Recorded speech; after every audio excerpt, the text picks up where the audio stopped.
Good Friday morning. Amy Jacobson here. John Anthony in for Dan Proft. Dan doesn't take vacation. Dan just goes golfing. So he'll be off. Like yesterday, 2 days ago, he was off because he was playing that, I think it's Bobolink. Oh. It's men only. Oh, really? Men only golf course. Yeah. We can still have those?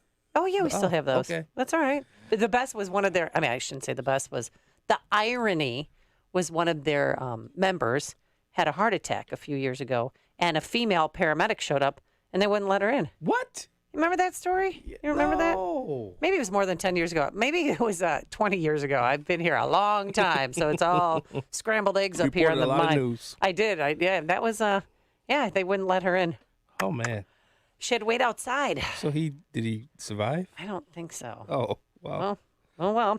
Okay, anyway, big 1-6 commission imploded the other day when Nancy Pelosi kicked two members off, Jim Jordan and Jim Banks. Here's Mr. Jordan. They just want to be partisan. They just want to continue to attack the former president. They want to play their political games.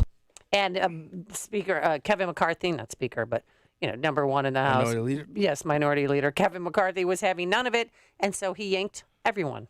It's an egregious abuse of power. Pelosi has broken this institution. This panel has lost all legitimacy and credibility. And it shows exactly what I warned back at the beginning of January, that Pelosi would play politics with this. No committee in Congress will work if one person is picking all who can serve. Well, she has that power, and so far, 1 Republican, 7 Democrats on this commission, and the one Republican, of course, is Liz Cheney. At every opportunity, the minority leader has attempted to prevent the American people from understanding what happened, to block this investigation. Today, the Speaker objected to 2 Republican members. She accepted 3 others. She objected to 2, one of whom may well be a material witness to events that led to that day, that led to January 6th. The other, who disqualified himself by his comments in particular over the last 24 hours, demonstrating that he is not taking this seriously. He is not dealing with the facts of this investigation, but rather viewed it as a political platform. This investigation must go forward. The idea that anybody would be playing politics with an attack on the United States Capitol is despicable and is disgraceful. With more on this, let's welcome back to the program our very good friend, Bret Baier, Fox News anchor and #1 best-selling author of 3 Days at the Brink, FDR's Daring Gamble to Win World War II, and the forthcoming To Rescue the Republic, Ulysses S. Grant, The Fragile Union and the Crises of 1876. Good morning, Bret. How are you? Good morning. Doing great. I understand, Jim Jordan might be a material witness, but what did Jim Banks do, the congressman out of Indiana? Well, to listen to Liz Cheney, he was talking about the commission and its political nature over the last 24 hours. So he also obviously voted to throw out the election results in a couple of different states. And by doing that, Pelosi said it was disqualifying to be on this committee. So, listen, this back and forth has been happening even just when talk of the committee was starting, the commission. And I think McCarthy was waiting for something like that to happen, to be able to have an out, and this was his out, and it's very clean. I think they can challenge what comes out of the commission, but it's going to go forward, and McCarthy actually may be called as a witness. And it begins on Tuesday, right? It does, yeah. We don't know how long it's going to go or what the format will be, but be rest assured, it'll be on television. Democrats think that this is a winning issue for them to go back down January 6th again and again. And there's word this morning that Pelosi may add GOP Representative Adam Kinzinger to the committee. I've heard that. Another anti-Trumper. Liz Cheney was an advocate for that, and obviously, they come from a point of view, but it gives Pelosi Republicans on a committee that she can say is bipartisan. Bret, it's going to be must-watch television. By the way, it really is. Especially if they. Bret, I think Leader McCarthy made a profound statement when he said Nancy Pelosi has broken this institution. I think when you look at how she carried about the 2 impeachments, all of the investigations, the sham, I mean, even with what's his name? Trump used to call him Pencil Neck, Adam Schiff. Schiff. I think when you look at what she's been able to do during her tenure, she really has broken this institution. So with this January 6th commission, will they also include the summer of 2020 riots, which Black Lives Matter and Antifa? I mean, because I think they did more damage to America than the people on January 6th. What are your thoughts? Yeah, well, they're definitely not included in the commission, and Democrats have made no effort to kind of go at the heart of any of that, which is kind of evident and is a vulnerability that Republicans talk about all the time. I do think, listen, Nancy Pelosi is a pure partisan, and she is someone who can herd the cats on her side of the aisle pretty effectively. And if you just go by pure effort to get stuff across the finish line, she can usually do it. Now, she's had some bumps in the road with the progressive side of her caucus, but she rules with an iron fist. And I think, that is going to play in a lot of House races for Republicans in 2022. Yeah, but what she's saying, basically what they're saying about Jim Jordan and Banks and all that, I mean, adding Lynn Cheney and Adam Kinzinger, I mean, how is that not the same difference? It sounds hypocritical to me. Yeah, I mean, if she wanted to be a purist and say Republicans put on who they want to put on, she wouldn't have made a big stink about these two, and they would have moved forward with the commission.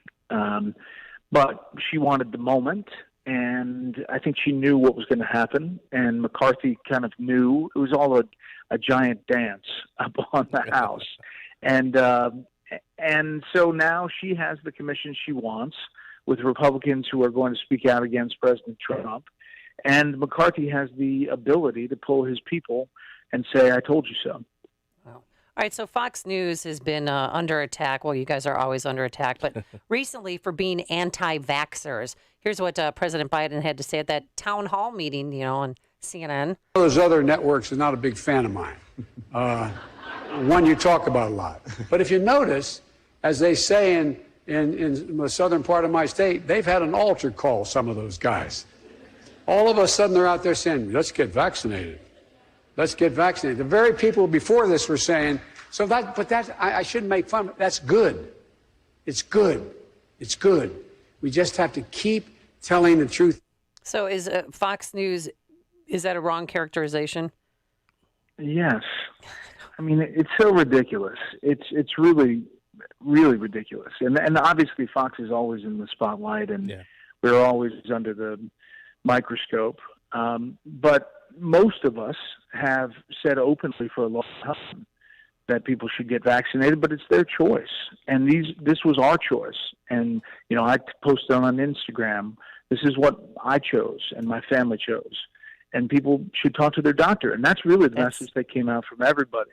Now, some shows have questioned parts of the vaccine that, haven't been fully studied yet. And raising those questions is not anti-vaxxer. In fact, those shows have made clear that they're pro-vaccine, but they do think that emergency use and questions about the implications of it are fair game for a journalist to ask, or especially an opinion person. Right. Yes. So, listen, we cover all sides. We're always going to be under the gun, but I think it's unfair to say that we're somehow pushing against the vaccine. And Bret Baier, I love your show because it's very thoughtful. It is. It is very organized, and it's unbiased. Yeah, you tell the facts. But do you have any idea when is the FDA going to give it full approval so that there's not emergency use of this? Because a lot of people are holding back that I hear from say, well, it's emergency use right now, so I don't want to do it.